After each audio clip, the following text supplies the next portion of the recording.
Soy Fernando Díaz Villanueva. Hoy es 6 de enero de 2026 y esto es La Contracrónica.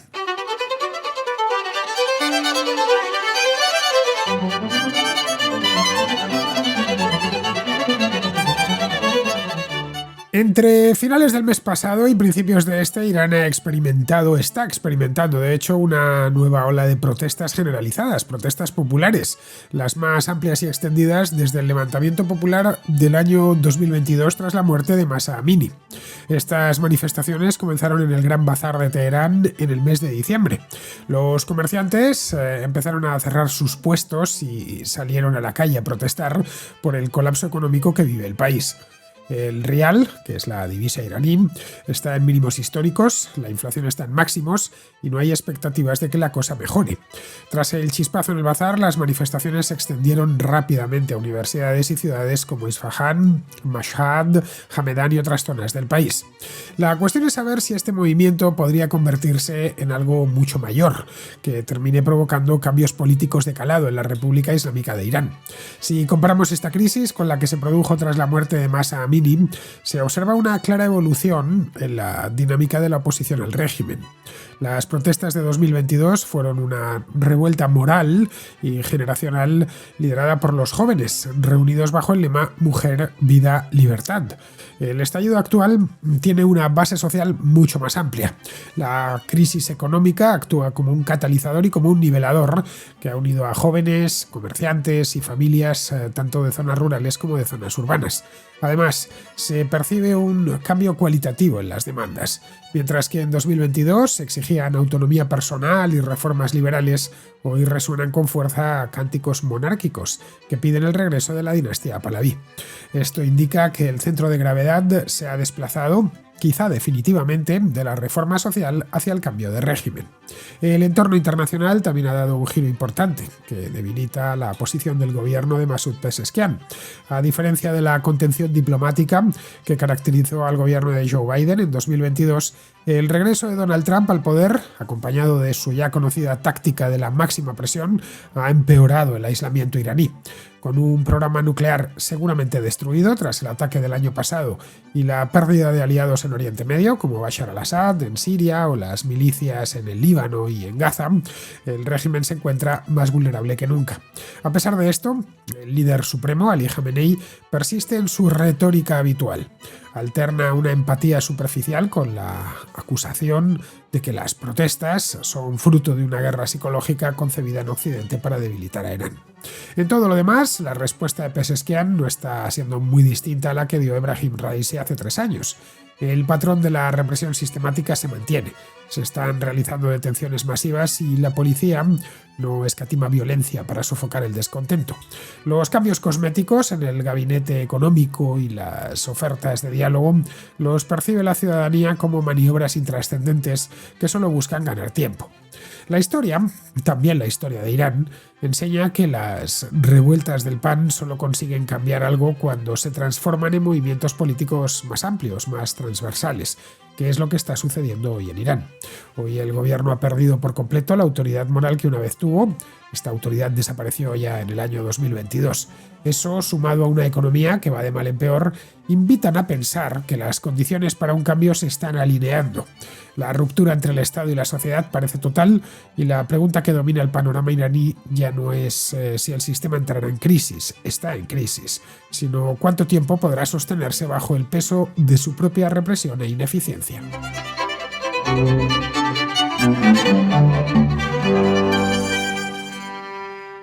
Entre la última semana del mes pasado, del mes de diciembre, y esta primera, del mes de enero, que todavía no ha concluido, pero lo hará mañana, Irán ha vuelto a ser testigo de protestas generalizadas en la calle. La ola de manifestaciones comenzó en un bazar de Teherán, en el Gran Bazar de Teherán, que es famoso mundialmente, y luego se extendió con gran rapidez a otras ciudades y a universidades importantes de todo el país. Ha ido creciendo también de tamaño, cada vez acude más gente a las manifestaciones, por lo que ya a estas alturas se han convertido estas protestas en las mayores, los disturbios de mayor alcance, desde aquel levantamiento del año 2022, tras la muerte, o mejor deberíamos decir tras el asesinato de Mahsa Amini a manos de la policía.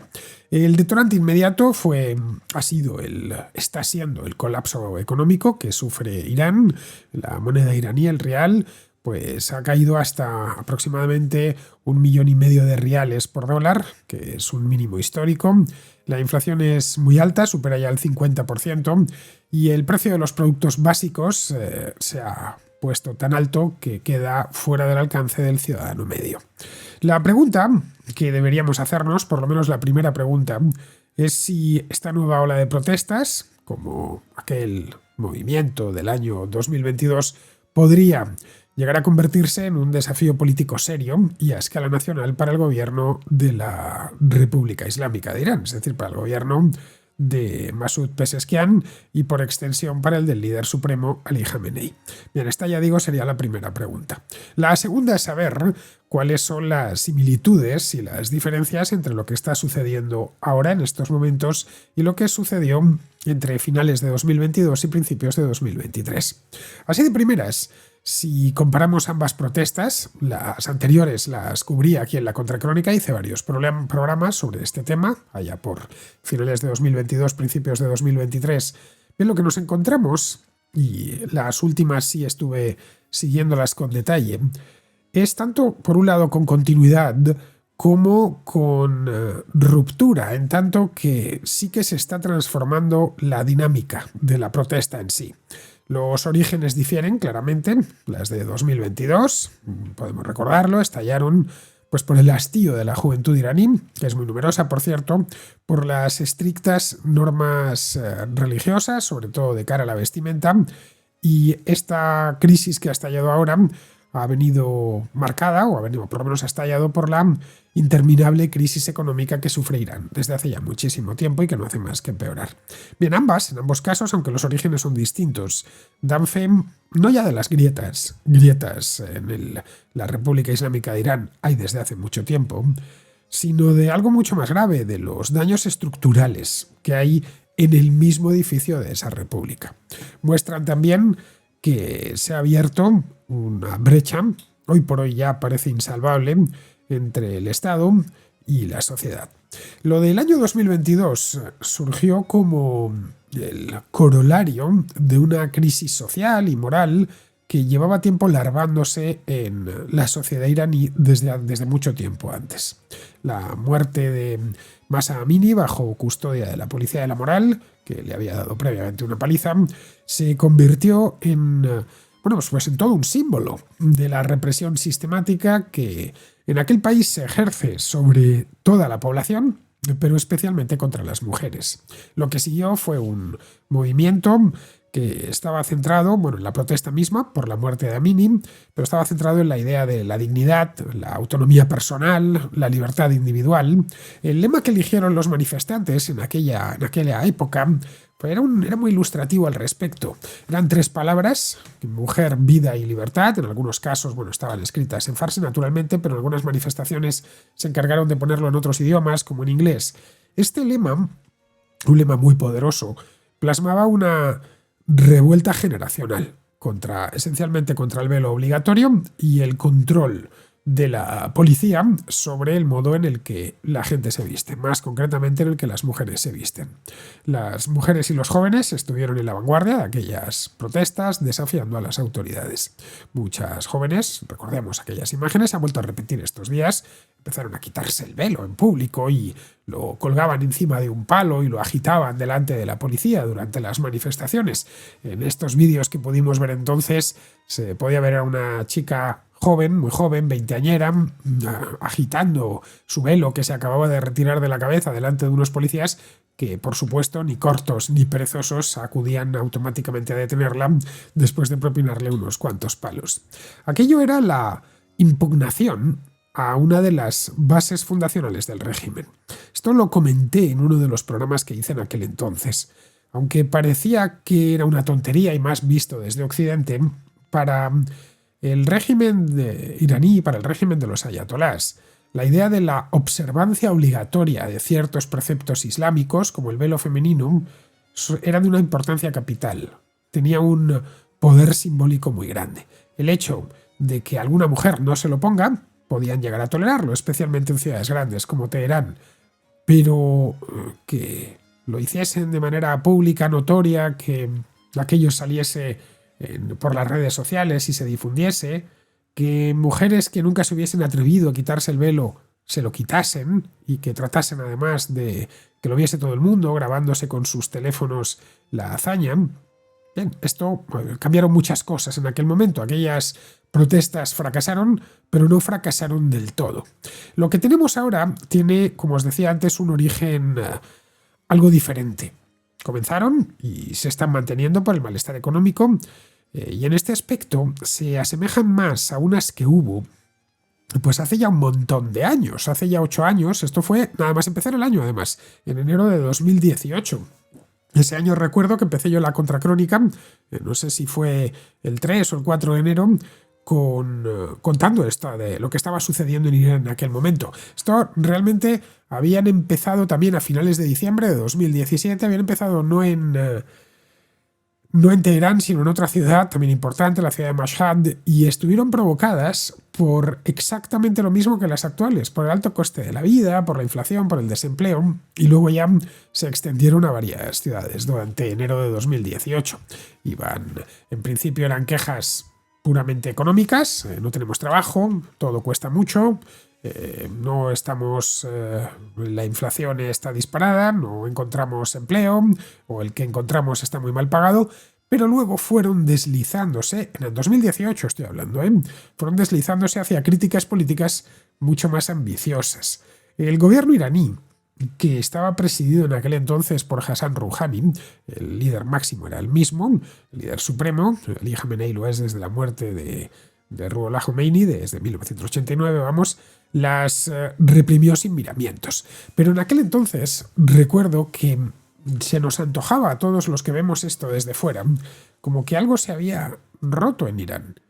Como que algo empezaba, o por lo menos algo que ya estaba roto. De hecho, la primera ruptura vino en 2009 con aquellas manifestaciones por el fraude electoral, y que esa grieta no hacía más que ensancharse. En Irán las cosas van lentamente. Esta vez, como os decía, han estallado exactamente por lo mismo, con la diferencia de que la situación económica de Irán es más apurada de lo que era en aquel entonces. El rial se ha desplomado, la inflación está por las nubes y el desempleo es muy alto. La cuestión es que si miramos las tasas de desempleo oficiales, nos dicen otra cosa. En estos momentos el desempleo en Irán ronda el 7,5% más o menos. Es decir, una tasa de desempleo que en buena parte del mundo, bueno, en algunos países se podría considerar algo alta, pero que no sería preocupante. Pero es que este es un dato muy engañoso, ya que la mayor parte de los desempleados no figuran como tales, ni siquiera buscan empleo en el mercado formal, pero están de facto empleados o subempleados. En Irán, como sucede en muchos países del tercer mundo, hay muchísima economía sumergida, es decir, mucha gente se emplea en trabajos en negro, muy mal pagados, o los que solo pueden trabajar unas pocas horas al día, unas pocas horas a la semana. El resultado es que la gente está harta, especialmente la clase media depauperada y los jóvenes. Y esto es lo que cristalizó el otro día en varios mercados de Teherán. El primero de ellos fue el Gran Bazar, y luego ya hubo protestas de comerciantes siempre en otros mercados como el de Al-Atzelar o el de Alaeddin. Y a partir de ahí los comerciantes cerraron sus puestos y salieron a las calles a protestar, ya con pancartas improvisadas. El mensaje que estaban enviando estos comerciantes era bastante claro. Lo que querían hacer ver, y están haciendo ver con bastante éxito, es que los problemas económicos, el colapso económico, porque lo de Irán ya se asemeja a un colapso, y el desgobierno político son esencialmente la misma cosa.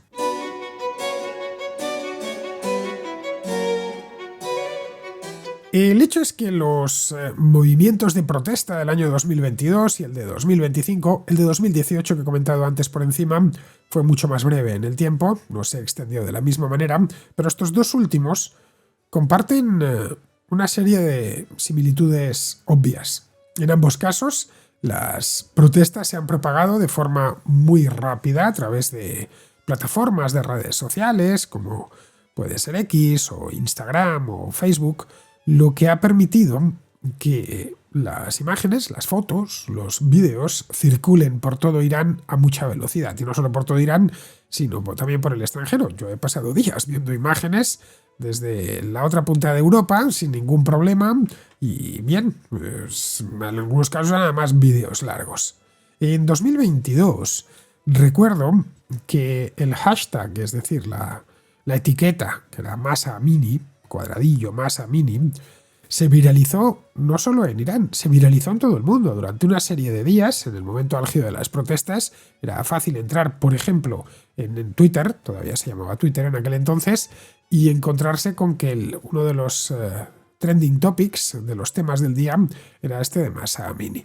En esta ocasión, los vídeos de manifestaciones y manifestantes por la calle o en los bazares, concentraciones estudiantiles en las universidades, han vuelto a poner en pie de guerra a buena parte del país y, de nuevo, como sucedió en 2022, a captar la atención internacional.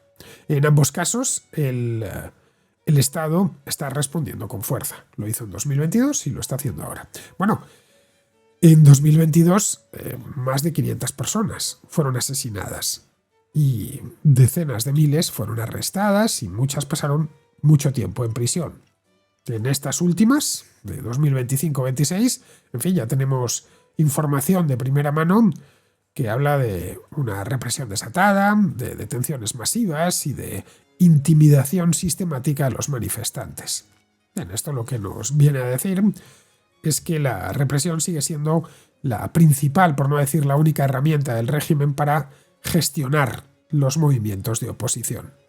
Las diferencias entre ambos movimientos son igualmente importantes en este aspecto. El levantamiento de este año es de una base mayor, tiene una base mayor. Las protestas están teniendo gran extensión geográfica, no solo se han quedado circunscritas a Teherán y a un par de ciudades grandes más, por supuesto, están en los grandes centros urbanos como Teherán, como Isfahán, como Mashdad o Hamedan también, pero es que se están extendiendo a ciudades más pequeñas, ciudades más provincianas, incluso a zonas pobres del país.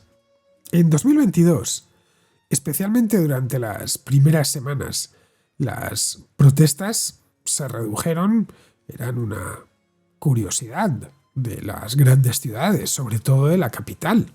Luego, hay otro elemento importantísimo en este caso, y es que además de los jóvenes, que fueron los grandes protagonistas de aquellas protestas de hace 3 años, ahora se está sumando gente de todas las edades. Porque, bueno, obviamente los problemas económicos afectan a todo el mundo. Otra diferencia importante esta de hecho bastante importante, radica en el contexto internacional.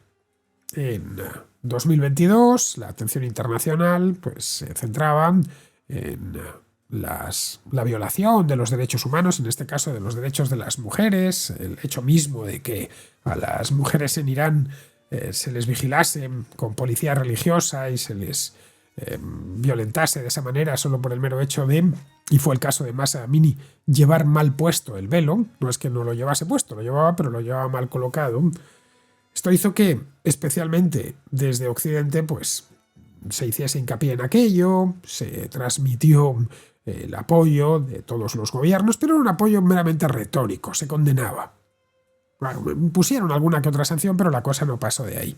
En el caso de Estados Unidos, en 2022, estaba Joe Biden como presidente y evitó presionar más de la cuenta.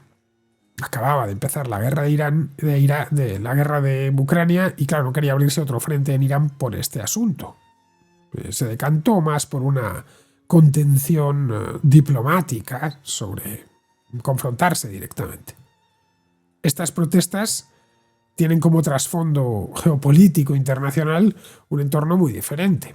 El regreso de Donald Trump a la Casa Blanca y, bueno, esta táctica que utiliza no solo con Irán, sino con todo el mundo, la de la máxima presión, lo hemos tenido ocasión de ver estos días en Venezuela, han empeorado el aislamiento económico iraní, que ya estaba el país en mala situación. Al respecto, pues está en una situación todavía peor.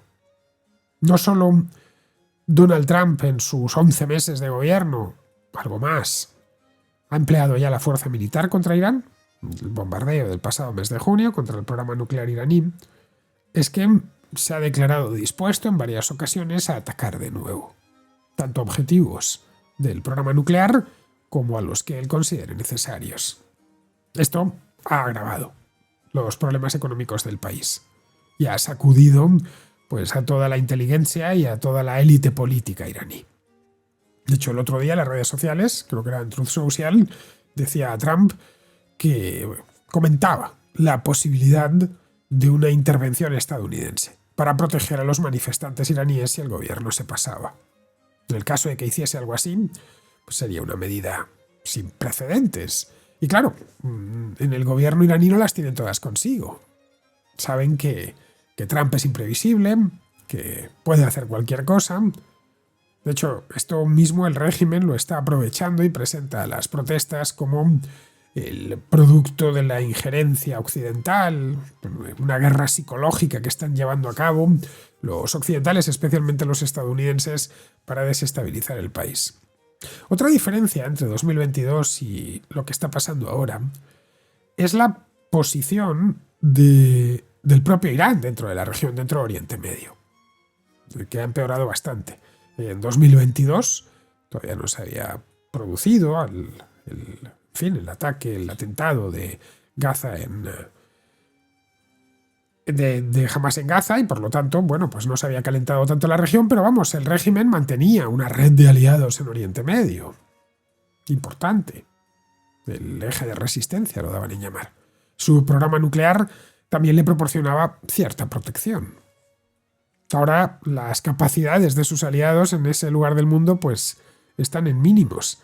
Jamás se ha convertido en la mínima expresión y Hezbollah se ha replegado sobre sí misma en el Líbano.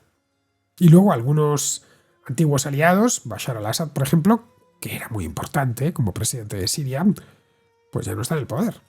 Además, el programa nuclear iraní no sabemos si está completamente destruido, pero desde luego está muy tocado.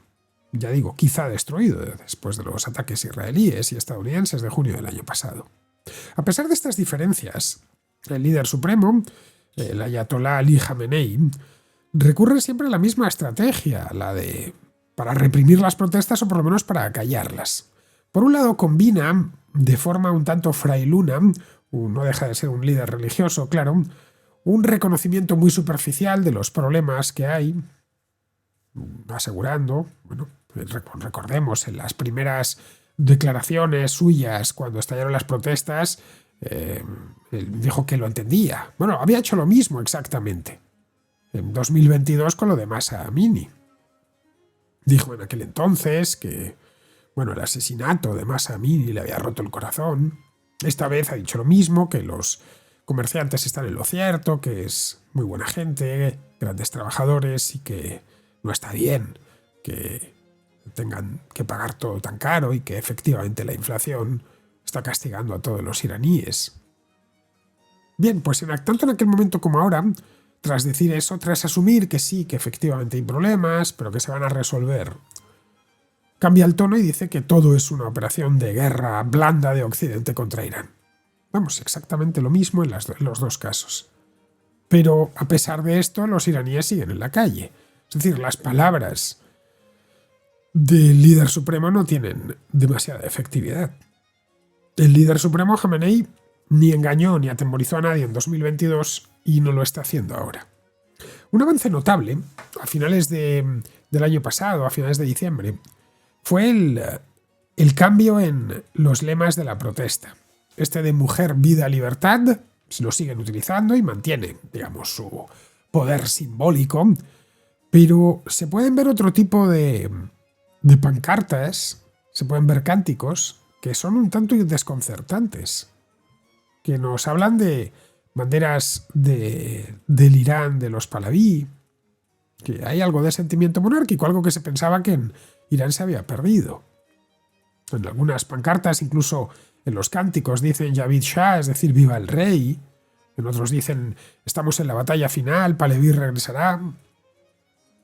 Vamos, todo esto está resonando en las ciudades donde hay protestas. Y estos lemas y estos cánticos, quizá proferidos por una minoría, pero una minoría que hace unos años ni se hubiese atrevido a decir algo así. Pues nos hablan de que hay un renovado interés en los Pahlaví, en la dinastía que fue destronada en 1979. Algunos están pidiendo directamente que se recupere la bandera de entonces con el león y que es igual, los colores son los mismos, y que regrese el príncipe heredero que se llama Reza Pahlaví, que se llama como su padre, que vive en Estados Unidos pues desde hace casi 50 años. Cuando se produjo la Revolución Islámica creo que eran 18 años y ya le pilló en el extranjero porque había ido a estudiar a Estados Unidos. Bien, esto sí que representa un cambio importante respecto a lo que pedían en 2022, cuando simplemente exigían, pues como os decía antes, autonomía personal, libertad individual, a lo sumo una democracia de estilo liberal, pero sin entrar en la forma de Estado. Parece que la desesperación económica, el agotamiento mismo del modelo político iraní, parece que está llevando a sectores de aquella sociedad hacia soluciones alternativas y hasta no hace demasiado tiempo directamente inimaginables respecto a lo que entienden por orden y lo que entienden por estabilidad. Esto evidentemente no significa que los valores de 2022 hayan desaparecido. En fin, vemos que han tenido un éxito muy grande. Hay concentraciones desde entonces. Hay cierta resistencia, especialmente por parte de las mujeres. El hecho de quitarse el velo, que hace 10, 15 años hubiera sido una osadía, hoy ya es común en Irán. Pero el centro de gravedad de las protestas parece estar desplazándose hacia el cambio de régimen, en lugar de la simple reforma social. Y esto ha terminado por alumbrar un movimiento un tanto híbrido que, si termina echando raíces, podría augurar cambios de calado. La historia nos dice que las protestas económicas, las revueltas del pan, por sí solas rara vez tienen éxito, a menos que se transformen en movimientos políticos de un espectro más amplio. El propio pasado de Irán, la historia de Irán, también confirma este patrón. Los comerciantes de los bazares, los bazaris que llaman allí en farsi, desempeñaron un papel importantísimo en la Revolución Islámica de 1979. Si las protestas actuales, que son de índole económica, se expanden para incluir a todavía más trabajadores, más población, especialmente la rural, esto podría llegar lejísimos y poner en jaque a los ayatolás. El régimen, de hecho, es consciente del riesgo. Las promesas de diálogo, el cese del gobernador del Banco Central, sobre el que han cargado todas las culpas de la inflación, pues nos dicen que están dispuestos a cambiar algunas cosas antes de que el malestar se extienda aún más. Pero es que esto no son más que cambios cosméticos. Las ofertas de diálogo del gobierno con los manifestantes suenan, la verdad sea dicha, bastante vacías, ya que lo único que están ofreciendo es una especie de válvula de escape, tanto a nivel internacional, dirigida evidentemente a los occidentales crédulos que están convencidos de que la República Islámica de Irán es capaz de reformarse a sí misma, como sobre todo a nivel nacional. El presidente, Masoud Pezeshkian, no tiene soluciones reales, ya que los problemas del país están muy por encima de su nivel de responsabilidad. Residen en todo caso en el líder supremo y en la estructura misma del sistema. Los manifestantes, que por algo son iraníes, conocen bien esa estructura y hasta dónde se puede llegar. Por eso muchos están exigiendo ya la caída y disolución de la República Islámica. Algunos diplomáticos, como el ministro de Asuntos Exteriores, que se llama Abbas Araghchi, están tanteando buscar algo parecido a una tregua con Estados Unidos, están tanteando el diálogo con el gobierno de Donald Trump para que, a cambio de una serie de concesiones, aminoren las presiones desde fuera. Un proceso de negociación prolongado podría por sí mismo fortalecer al rial, a la moneda iraní, y proteger al sistema de ataques militares, incluso aunque no se llegue a ningún acuerdo, el hecho mismo de negociar. Pero claro, es que es muy improbable que Irán acepte las concesiones que Estados Unidos les va a pedir. Es decir, enriquecimiento uranio cero y límites estrictos a la capacidad de misiles que tienen. Eso sí, tengamos en cuenta que desde que triunfó la Revolución Islámica en 1979, las protestas callejeras nunca han hecho a los líderes de la revolución cambiar de posición de forma clara y visible. Bueno, esto se pudo ver, como os decía antes, en 2009. Fue un año muy complicado por la polémica reelección de Mahmoud Ahmadinejad como presidente. Se ofrecieron en aquel entonces a negociar con Estados Unidos y cuando Obama les pidió que detuviesen el reactor de investigación se negaron. En 2022, Irán rechazó las ofertas estadounidenses Biden les ofreció revivir el Plan de Acción Integral Conjunto, el famoso plan nuclear. Esto estaba en medio de las manifestaciones. Bien, es probable que este patrón se repita, ya que el líder supremo, que Ali Khamenei, no esté dispuesto a ceder ante ciertas demandas por temor a parecer débil. El nuevo gobernador del Banco Central, que es un tipo llamado Abdol Nasser Hemati, fue destituido como ministro de Economía hace solo unos meses, precisamente por uno de los principales problemas del país, la inflación. Es decir, cargaron primero contra el ministro de Economía, ahora contra el gobernador del Banco Central y colocan al antiguo ministro de Economía como gobernador del Banco Central.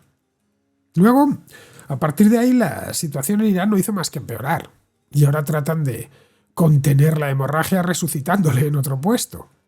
Estos cambios superficiales, son algo así como reorganizar las sillas en la cubierta del Titanic, que se va a hundir de cualquier manera. En definitiva, tanto lo que sucedió en 2022 como lo que está sucediendo en estos momentos nos hablan a las claras de una ruptura, quizá definitiva, entre el Estado y la sociedad iraníes, o este Estado y la sociedad iraní. En 2022, la autoridad moral del régimen quedó por completo aniquilada. Ahora son los cimientos económicos los que se tambalean. Que las protestas se conviertan en una continuación de 2022 o se terminen desvaneciendo bajo la represión implacable del gobierno, dependerá de hasta dónde estén dispuestos a llegar los manifestantes esta vez. En 2022 las protestas por Mahsa Amini duraron mucho, meses, prácticamente un año, desde que empezaron en septiembre de 2022 hasta que se extinguieron ya en el verano de 2023. Hubo 20.000 detenidos en 130 ciudades distintas y 550 muertos a manos de la policía. Pocas bromas. Así funciona la represión en Irán. Es una incógnita si los manifestantes conseguirán abrir fisuras en los servicios de seguridad y en la propia cúpula política del país. Lo que queda claro es que las fuerzas subyacentes que impulsan a la oposición no han desaparecido. De hecho, se han fortalecido en estos 3 años. El enfado acumulado, la desesperación con los problemas económicos, un persistente deseo de libertad, están reconfigurando el panorama político iraní. La pregunta ya no es si el cambio es posible, a la vista está que es posible, sino cuándo las condiciones se van a alinear para que ese cambio se termine materializando. Las Navidades son una época de alegría, de fiesta, de celebraciones y de buen humor. Precisamente por eso, Contra el pesimismo quizás sea el regalo perfecto para estos días. El libro, que salió al mercado hace poco más de 2 meses, se está vendiendo bastante bien y hasta la fecha no he recibido más que parabienes por su contenido. Muchos ya lo habéis leído, pero otros me han dicho que no tienen claro si es de filosofía, de psicología o incluso de autoayuda. No, ninguna de las 3 cosas. Contra el pesimismo es un libro de historia, en el que analizo 5 miedos que castigan a muchos de nuestros contemporáneos.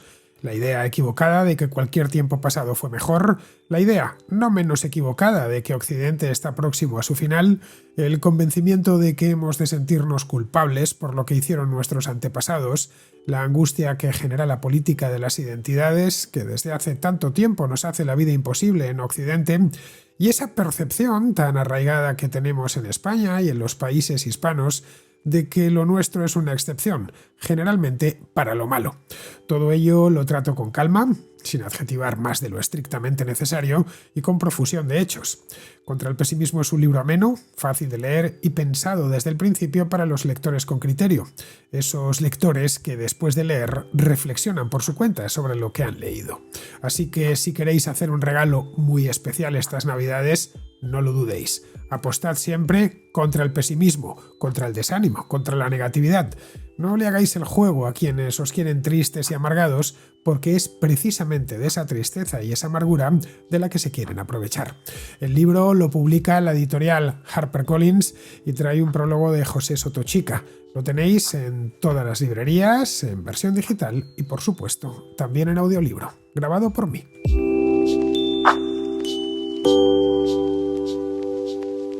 Vamos con la contrarréplica. Empezamos con Álvaro, que es de Pamplona y que nos habla de la legalidad de la operación estadounidense en Venezuela del sábado pasado y también de la legitimidad de Nicolás Maduro como presidente. Buenos días, Fernando. Soy Álvaro de Pamplona. Quería darte las gracias por el programa, porque la verdad que da gusto poder escuchar la actualidad geopolítica internacional con un punto de vista crítico, con la síntesis de la que haces gala y de la que es tan útil, ¿no?, para podernos hacer una idea de lo que está ocurriendo en el mundo. Quería mandarte este audio para hacer una reflexión acerca de la intervención de Trump en Venezuela. Estamos hablando de que Estados Unidos, nos despertamos el día 3 sabiendo que Estados Unidos había hecho una intervención en Venezuela, había detenido a Maduro y lo había llevado a territorio estadounidense. Y nos estamos planteando si eso es legítimo, ¿no? Hasta qué punto un Estado puede entrar dentro de otro Estado soberano, coger a su presidente y llevárselo para ser juzgado por un tema de narcotráfico, del que, bueno, no dudo que así sea, porque todo apunta a que Venezuela es una narcodictadura. Pero todos nos estamos preguntando la legitimidad desde un punto de vista del derecho internacional de esa acción, puesto que no está amparado por el derecho internacional ni ha habido una resolución previa de Naciones Unidas. Y estamos cuestionando esa legitimidad, pero creo que partimos de un error, o quería poner a crítica de todo el mundo el error que estamos cometiendo en afirmando que es un Estado legítimo. Corrijo, que es un gobernante legítimo, puesto que Maduro, si recordamos en las últimas elecciones, parece que no las ganó, y así es como la mayor parte de los países de la comunidad internacional lo afirman. Si recordamos, ahora mismo no tengo los porcentajes en la cabeza, pero Maduro no fue el ganador de las elecciones a la vista de los indicios que presentaron los partidarios de Edmundo González, puesto que presentaron las actas y parece que es claro que hubo una derrota, que Maduro sufrió una derrota importante. Lo que pasa que, bueno, Maduro es un dictador, controla todo el soporte electoral que tuvieron esas elecciones y se atribuyó la victoria. Eso parece claro. De hecho, ellos no lo han negado. Lo único que ha hecho el régimen ha sido deslegitimar a Edmundo González, obligarle a exiliarse en España e insultarle. No ha aportado ningún tipo de prueba que deslegitime lo que han aportado los partidarios de Edmundo González.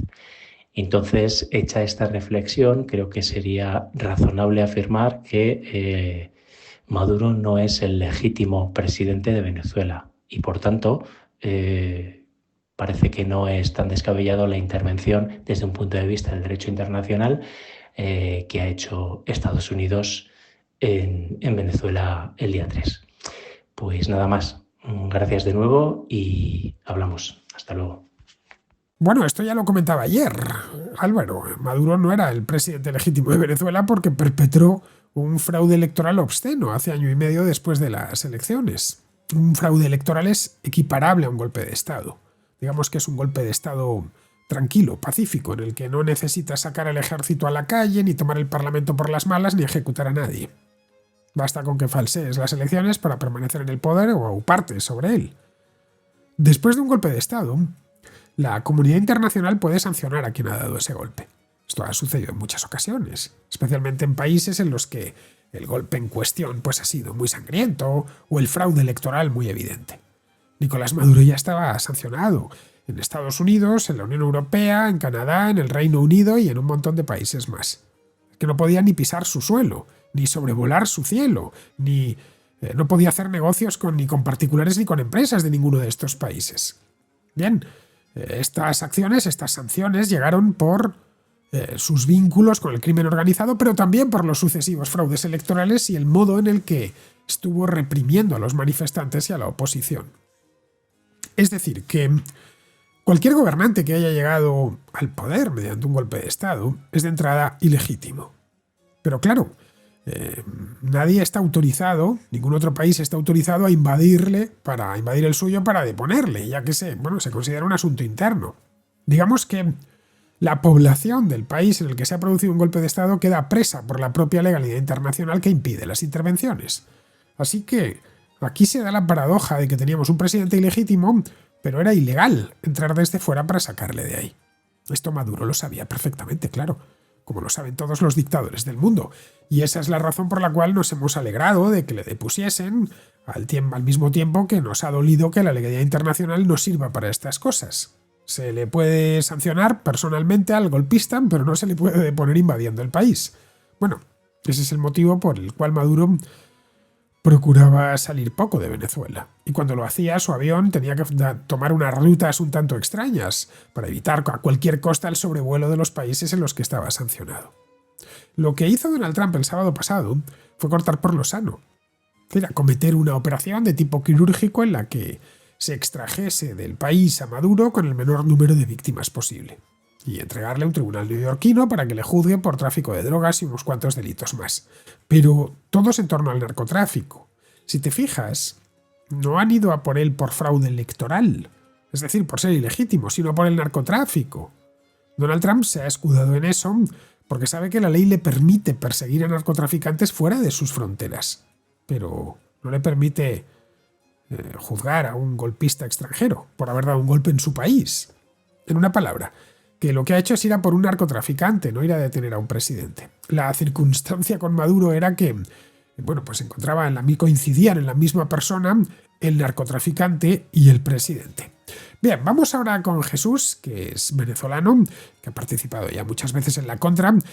Jesús vive en España, eso sí, desde hace mucho tiempo, y que nos habla de cómo el chavismo ha violado todas las leyes posibles desde que se instauró hace un cuarto de siglo, y de los problemas recurrentes de la oposición venezolana. Buenos días, Fernando. Soy Jesús Otero, te mando este audio desde Guipúzcoa. Bueno, lo primero, desearte feliz año. También felicidades y enhorabuena por el premio que has tenido en iVoox por la contrahistoria, bien merecido. Bueno, sin más, mira, te envío este breve audio por comentar un poco la situación de Venezuela, un par de puntos que me llaman muchísimo la atención y que creo que, aunque seguramente lo tratarás en las contrarréplicas y en las contracrónicas, pues a ver si se me puede aclarar un poco algo, porque yo mismamente hay algunas cosas que no tengo del todo claras.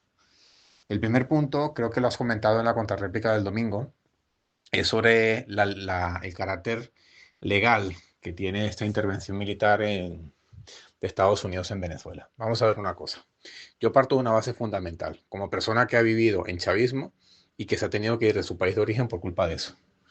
Hugo Chávez llegó en el 99 al poder y desde entonces ha violado todas las leyes posibles. Desde el mismo momento en que se juramentó incorrectamente ante Rafael Caldera, ante la Constitución de 1961. Hizo una constituyente que no estaba prevista según esa constitución vigente, y cuando se hizo todas esas leyes a su medida y se le quedaron pequeñas, las reformó a su antojo. El chavismo lleva sistemáticamente durante 27 años, se dice pronto, violando todas las leyes existentes y posibles. Entonces me parece una hipocresía tremenda de la izquierda, de la extrema izquierda hispanoamericana y europea, y concretamente la española, que ahora se rasgue las vestiduras hablando de la legalidad internacional, el derecho internacional, las Naciones Unidas, etcétera, etcétera. Oye, a Gabriel Rufián, a Yone Belarra, yo no les vi protestando cuando en el año 2017 atropellaba a la Guardia Nacional Bolivariana con tanquetas a los manifestantes. Cuando en los años 2000 a muchos venezolanos como a mí nos pusieron en una lista ilegal, la lista de Luis Tascón, que nos prohibían trabajar en las empresas públicas venezolanas, incluidas las petroleras, PDVSA, Pequiven. Yo no vi a nadie protestando por eso, por esos atropellos. ¿Dónde estaba Juan Carlos Monedero cuando ocurría el expropiese, expropiese? Celebrándolo. Entonces ahora enarbolan una supuesta bandera de legalidad porque Estados Unidos es terrible, que terrible lo que ha hecho. Bueno, yo tengo que decirlo. A mí me ha parecido esta intervención militar escasa. Se tienen que haber llevado a Diosdado Cabello, se tienen que haber llevado a Delcy, pero también entiendo, tengo la sospecha de que esto puede ser pactado. Pero bueno, eso yo no tengo argumentos para solo la presunción de que eso pueda haber ocurrido. Y el segundo punto está relacionado con el discurso que dio Marco Rubio conjuntamente, bueno, Trump con Marco Rubio, el día de ayer, donde explicaron en una rueda de prensa pues las acciones y todo lo que hicieron. Hay detalles que me llaman mucho la atención y que creo que tienen un origen común. Me explico. Una cosa que dicen ellos es, bueno, vamos a tutelar a Venezuela, no sé cómo se hará esa tutela, María Corina no tiene el respeto suficiente y que había conversaciones con Delcy Rodríguez. Para mí eso tiene un origen común. No hay un liderazgo político opositor en Venezuela que esté a la altura de las circunstancias que estamos viviendo actualmente. No existe directamente. No existe un capilar, o sea, qué legitimidad pueda tener o qué liderazgo pueda tener el Capines Radonji al cual le robaron 2 elecciones y no las reclamó, nos mandó a bailar salsa. ¿Qué legitimidad tiene Claudio Fermín? O el mismo Bernabé Gutiérrez de Acción Democrática, que parece que cuando habla parece como si fuera alguien del Partido Socialista Unido de Venezuela. O digo más, Leopoldo López, ¿qué legitimidad tiene Leopoldo López? O el inefable Guaidó, que está muy tranquilo en Miami, que me gustaría saber de qué vive. No sé, a mí me parece que no hay un liderazgo político que esté a la altura de asumir las riendas de la situación venezolana, para mi desgracia. Porque yo no veo a nadie, a ningún actor político que tenga el suficiente rédito como para decir, con mi carisma, con mi argumento, con mis argumentos, voy a mover las masas para reconstruir el país. No lo veo. Desgraciadamente yo no lo veo. No veo una posición falsa a alguna persona que pueda liderar el momento crucial en el que nos encontramos. Y María Corina, por desgracia, no mueve todavía la suficiente, no mueve o no tiene la suficiente estructura como para asumir ese cambio. Entonces, para mi desgracia, lo que estoy viendo es que han sacado a 2 personajes, Cilia Flores y Nicolás Maduro, y se queda ahora Delcy Rodríguez como presidenta interina, según esa constitución que se hizo Chávez a su medida, y luego se le quedó pequeña. Bueno, a mí esos 2 puntos. Primero, la legalidad internacional de esto, que bueno, a mí, ya te digo, me parece que a mí me parece una intervención escasa. Y segundo, el punto de la falta de un liderazgo político en una oposición que asuma el reto que tiene ante esta situación. Bueno, pues muchas gracias, Fernando, y un abrazo. Que tengas buen día. Pues sí, Jesús, tienes toda la razón del mundo. El chavismo ha ido saltándose todas las leyes en función de sus propios intereses. Incluso las leyes creadas por ellos mismos cuando les dejaban de interesar. Pero vamos, no pidas coherencia a la extrema izquierda occidental. Para ellos el chavismo durante mucho tiempo fue algo así como la revolución perfecta. Hace años ya pudieron constatar que no era así, pero les ha dado igual. Siguen pensando que aquello es perfectamente salvable. Sí, caray, si lo han hecho con el castrismo, que es una dictadura criminal desde hace casi 70 años, ¿cómo no lo van a hacer con el chavismo, que lleva mucho menos tiempo? Ten en cuenta también que el régimen bolivariano ha estado financiando de manera muy generosa, por cierto, a los movimientos de extrema izquierda en América y en Europa durante 2 décadas. Vamos, que tratan de ser agradecidos, porque muchos de ellos han recibido mucho dinero proveniente de Venezuela. Luego, respecto a lo que comentas de la oposición, a ver, este es un tema del que hemos hablado muchas veces en la Contracrónica. Una de las cosas que hizo bien el régimen chavista, desde el principio, fue mantener desarbolada y dividida a la oposición. Esto es algo que aprendieron directamente de los cubanos. Y la verdad es que lo hicieron muy bien. No existe en Venezuela una oposición organizada, ni dentro ni fuera de Venezuela. Hay figuras más o menos discutidas y ahí se queda la cosa. Lo que sí tenemos esta vez, a diferencia de otras, es unas elecciones muy recientes de hace menos de 1 año y medio, en las que un candidato ganó de manera clara. Es evidente que el régimen hay que desmantelarlo primero, porque esto va más allá de una dictadura al uso. Y es una dictadura total, el chavismo. Y eso solo puede hacerse desde dentro, con gente del propio régimen. La pregunta es si Delcy Rodríguez y su hermano Jorge, y Vladimir Padrino y Diosdado Cabello son las personas adecuadas para ello. Bien, vamos ahora con Francisco, que sale del tema este de Venezuela y nos habla de China.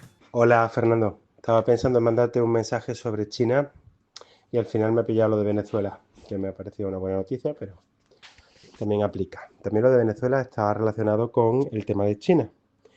Si Estados Unidos tiene la capacidad de intervenir así en países de su esfera, China se verá tentada a hacer lo mismo con Taiwán, digo yo, ¿no? Porque dirán, bueno, si tú vas a tu patio trasero, yo también puedo ir a mi patio trasero. Y la verdad es que no sabemos lo que va a hacer Trump. Bueno, sobre China te quería decir lo siguiente. Un amigo mío ha vuelto de China hace poco y me ha dicho que aquello es el futuro, que hay coches que van solos, que hay enjambres de drones haciendo figuritas, que todo es muy cómodo, que los coches eléctricos están en todas partes, que las ciudades son silenciosas, que no hay un vagabundo por las calles, que hay una seguridad absoluta en las calles, esto es muy importante, y que bueno, que todo funciona muy bien. Y él ha estado incluso en ciudades no tan grandes y dice que también se nota muchísimo que aquello es el futuro. Además dice que más allá de la política, la gente está contenta, etcétera. Esto se refleja en tu programa también que hiciste hace poco sobre China y Taiwán, en el que decías que en Taiwán mismo hay gente que quiere ser ya chino, porque claro, están viendo esa grandeza de China y ese bienestar material. Y bueno, pues dice que está muy bien. Y bueno, y Hong Kong, ¿no? Que Hong Kong pasó a ser China, de administración china, y no le ha ido mal, que yo sepa. En definitiva, que China no se le ve con tan malos ojos. Hace poco, y debido a esto, he mirado qué balance por cada 100.000 habitantes tenemos con China. Y la balanza migratoria, esta que le damos bastante importancia, Fernando, es positiva para China. Hay más chinos, hay menos chinos que vienen a España que españoles que van a China. Y mi reflexión es la siguiente, Fernando. El capitalismo y el liberalismo en general tienen que basarse no en ideología ni en ideas vaporosas, como por ejemplo pues la libertad de expresión. Bueno, porque la libertad de expresión está muy bien, o el derecho a voto está muy bien, pero lo primero está el bienestar económico. Es decir, cuando tenemos tantos impuestos en Europa, creo que en Europa tenemos de los impuestos más altos del mundo, ¿no? Bueno, pues esos impuestos, eso es falta de libertad económica. Y cuando quieras saber si la libertad económica el bienestar personal le puede a la libertad de voto, por ejemplo, si no le pudiera, nadie podría comprar votos y los votos se compran con dinero contante y sonante. ¿Cuánta gente que no vota, si le dan 100 euros, pues vota al partido que le diga o 200 o 300 o 500? Míralo como quiera. En definitiva, que el capitalismo y el liberalismo no triunfarán si la prosperidad y el bienestar de sus ciudadanos pues no va primero, no va por delante, no va de abajo arriba. Y que en Europa parece que estamos entre los dos socialismos, el de izquierda y el de derecha, y que al final, bueno, pues que tenemos una sociedad con mucho control y la gente quiere más control sobre las importaciones de otros países, más tarif, de estos más aranceles, más de todo, pero no quieren más libertad. En definitiva, Fernando, que China nos come, sobre todo si su bienestar y crecimiento van para arriba y el nuestro va para abajo. Un abrazo, Fernando, y un saludo a todos los contraescuchas. Bueno, Francisco, son muchos los occidentales que van a China y se deslumbran con los rascacielos de Shanghái, los vehículos eléctricos, las pantallas gigantes y la tecnología omnipresente. A ver, en ese deslumbramiento se les suele olvidar reparar en la proliferación de cámaras de videovigilancia. Pero bueno, si China es el futuro, que Dios nos pille confesados, porque aquello es una ciberdictadura en la que a mí no me gustaría vivir y en la que seguramente a ti tampoco. A ver, no solo a ti y a mí, tampoco le parece muy atractivo a algunos chinos, ¿eh? A mi vecina de Madrid, por ejemplo, la que vive justo debajo de mí, que es China, no tiene ninguna intención de volver allí por más que su país haya mejorado mucho. Sigue prefiriendo vivir en Madrid que en su ciudad natal en China. La razón es que esgrime, cuando se las he preguntado, pues es que en Madrid gana más y que además es más libre a título personal. A ver, China hoy no es un país pobre, pero tampoco es un país desarrollado en su totalidad. Con China en estos momentos se da una paradoja muy peculiar. Es una superpotencia, la segunda del mundo, pero la renta de sus habitantes es media alta. Su PIB per cápita ronda los $14.000 nominales, que en paridad de poder de compra pues debe de rondar más o menos el doble, en unos 28.000 aproximadamente, 30.000 quizá. Eso pues la sitúa aún lejos de los 70 o 80 mil dólares de Estados Unidos o los 50.000 de la Unión Europea. En Taiwán, la paridad de poder de compra del PIB ronda los 85.000 dólares per cápita, ¿eh? Es decir, es muy superior al de China. Vamos, que en Taiwán son sensiblemente más ricos que en China y además pueden criticar al gobierno, decir lo que les venga en gana y disfrutan de un Estado de Derecho pleno. Si comparamos China con Taiwán es que no hay color. Si comparamos China con la China original, la República de China, que es Taiwán, no hay color. Los chinos no solo viven peor, es que además viven en una dictadura. Incluso los chinos que más ganan, los de la industria tecnológica, lo hacen entre otras cosas porque trabajan como auténticos mulos. En China existe un término, yo cuando lo leí me llamó mucho la atención. Hay un término al que llaman 996, seguramente muchos habéis oído hablar de él, que está muy implantado en ese sector y en otros. 996 significa trabajar de 9 de la mañana a 9 de la noche 6 días a la semana, no es más que eso. Es decir, echarle 70 o 70 y tantas horas a la semana. Oficialmente es ilegal, pero no desde hace mucho, desde hace solo unos años. La jornada laboral máxima en China creo que es de 44 horas a la semana, pero vamos, sigue implantado en muchas empresas y en la propia cultura laboral china. Otra cosa que tiene China es que son dos países distintos a efectos económicos. En ciudades como Shenzhen o como Shanghái, bueno, pues tenemos una infraestructura, world class, lo mejor que hay, una infraestructura digital increíble, el transporte, redes de metro recién hechas, trenes de levitación magnética, taxis autónomos, en fin. Con eso supera con creces las de cualquier capital occidental. Ten en cuenta que son ciudades recién hechas, en muchos casos hechas en los últimos 20 años, por lo que es normal que tengan lo último. El metro de Shanghái, por ejemplo, es ultramoderno, porque es que no se inauguró hasta los años 90. El metro de Madrid es de 1919, empezó a hacerse, el de Londres en 1860, el de París en 1900. Claro, esto sí empezó a hacerse o se abrió 90 años más tarde. Eso les permitió construir una red de metro con todos los avances. No sé, es algo así como si comparo mi estación de metro en Madrid, que es Tirso de Molina, que se inauguró en 1921 y es estrechita, pequeñita, pues con las más nuevas. A cambio es muy bonita, la estación de Tirso. Tiene los azulejos tradicionales de las primeras líneas del metro de Madrid, el escudo de la ciudad cuando entras. Bueno, está bonita, pero como muy coqueta, pequeñita. Pero claro, no tiene ascensores, no tiene escaleras mecánicas, nada. Ves las nuevas y pues tienen de todo, ascensores, escaleras, techos elevados, decoración muy cuidada y todo es comodísimo. Bueno, pues en China sucede lo mismo con todas las infraestructuras, están todas recién hechas y claro, son lo último de lo último. Luego en el campo, la China urbana cambia sustancialmente. Las cosas se ganan algo así como unas 3 veces menos que en las ciudades grandes. Razón por la cual el gobierno chino lleva un tiempo ya con una campaña para devolver gente y empresas a las ciudades de provincias, porque es que los precios de la vivienda en las ciudades grandes han subido muchísimo. La vivienda en lugares como Pekín o Shanghái o Shenzhen es prohibitiva. Un estudio como el que yo tengo en Madrid en Pekín sale más o menos por el mismo precio, pero con un salario medio algo inferior. Otras cosas, en cambio, son muy baratas, como la comida o el transporte público. Algo que, por ejemplo, ambas cosas en Inglaterra son carísimas. El problema de Europa, lo he comentado aquí muchas veces, es que lleva demasiados años creciendo demasiado poco. Y ese es el origen de todo el enfado perfectamente justificado que tenemos los europeos. Pero claro, pensar que el crecimiento se recuperará con una dictadura, como dicen algunos, pues, a ver, es una fantasía. En fin, no tienes más que mirar Bielorrusia o cualquier país del norte de África. Son dictaduras. La economía no marcha y además están sometidos a los caprichos del gobierno. Es decir, si nos dan a elegir entre el deshonor y la guerra, pues, y elegimos el deshonor, además tendremos la guerra, como decía Churchill. Bueno, vamos a terminar, vamos con Pizarro, que nos habla de Venezuela. En el estercolero chavista, los gusanos crecen gordos y recelosos. Y pareciera, a vista la facilidad estadounidense, que alguno ha traicionado a Nicolás.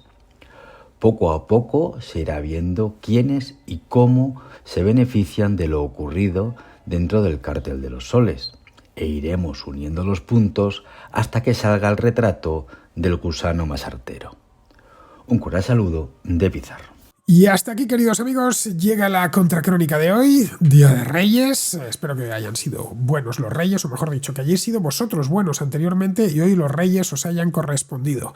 Mañana estaremos ya a 7, será miércoles y por supuesto, mañana todos, que paso lista, mañana todos al trabajo, y volver al trabajo es volver a la contracrónica, aunque ha habido muchos que me han estado haciendo compañía durante todas las navidades. Muchos o muchos, miles, que o no se han ido de vacaciones o incluso durante las vacaciones han seguido escuchando la contra todos los días porque no ha faltado ni un solo día. Bien, mañana tampoco faltará, por supuesto. Así que con esto me despido de todos vosotros. Hasta mañana.